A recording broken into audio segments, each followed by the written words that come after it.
అనగా ఒక అడవిలో ఒక కోతి ఉండేది. తన స్నేహితురాలు నీటి దేవత.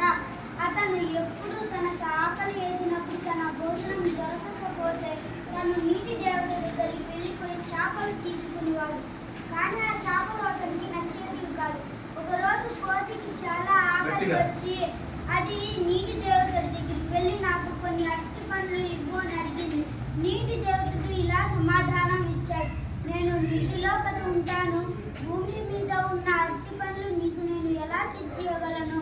నీటిలోని చేపలు అయితే దగ్గరగా ఉంటే తెచ్చి ఇవ్వగలను, అరటి పండ్లు ఎలా తెచ్చి ఇవ్వగలను అని అడిగ్గా కోతి ఇలా సమాధానం ఇచ్చింది, నీటి దేవత నువ్వు వెళ్ళి సూర్యుడిని కలువు, సూర్యుడు నీకు ఏదో ఒక పరిష్కారం ఇస్తాడు, అప్పుడు నువ్వు ఆ పరిష్కారంతో నాకు కొన్ని అరటి పండ్లు ఇవ్వు అన్నది.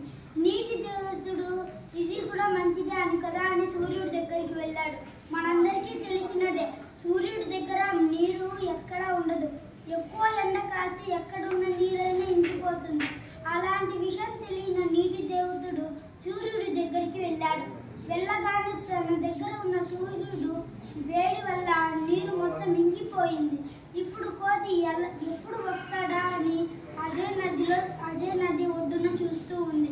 ఇంకా కోతికి లాభం లేక ఆ నీటిలోకి దూకి చూడగా ఆ చేపలన్నీ ఏడుస్తూ ఉన్నాయి. కోతికి చేపల భాష తెలియదు కాబట్టి చేపల్లో ఒక చేపకి కోతి భాష తెలుసు.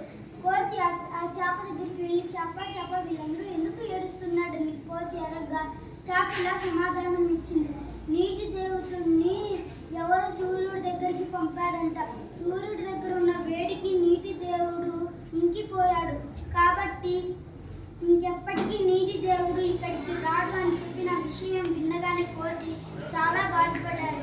దాంతో అతను మళ్ళీ ఒడ్డుకు వచ్చి కూర్చొని ఏడుస్తూ ఉండగా జంతువులన్నీ వచ్చి అలా అడిగాయి. అతను ఇలా సమాధానం ఇచ్చాడు, నీటి దేవుడు చనిపోయాడు అనగానే జంతువులన్నీ కలిసి సూర్యుడిని కాపాడమని సాయం అడిగాయి. అప్పుడు సూర్యుడు నీళ్ళని మళ్ళీ వదలగా నీటి దేవుడు తయారయ్యి మళ్ళీ నదిలోకి వచ్చాడు. ఈసారి అడివంతా సంబరం చేసుకుంటూ ఉండగా చూసిన మనిషి అక్కడే దగ్గరలో ఉన్న ఒక జింకని చంపాడు. దాంతో ఆ జింక స్నేహితులు చాలా కోపం వచ్చి అతని మీదకు దాడి చేసి ఆ ఊరిలోని ప్రతి ఒక్క మనిషిని దాడి చేసి సింహానికి ఇచ్చేశాయి. కాబట్టి ఈ కథలో నీతి ఏమిటి అంటే ఒక్కొక్కసారి మనమే ఏదో ఒక దగ్గర చచ్చిపోతాము. ఇప్పుడు కోతిది నీటి దేవతని సూర్యుడి దగ్గరికి పంపింది కదా, అది ఎందుకు పంపింది? చెప్పండి. సరే వీడియో చెప్తాను. కోతికి అరటి పండ్లు కావాలని నీటి దేవతుడి దగ్గర సలహా లేకపోతే కోతి నీటి దేవతని సూర్యుడి దగ్గరికి పంపించింది.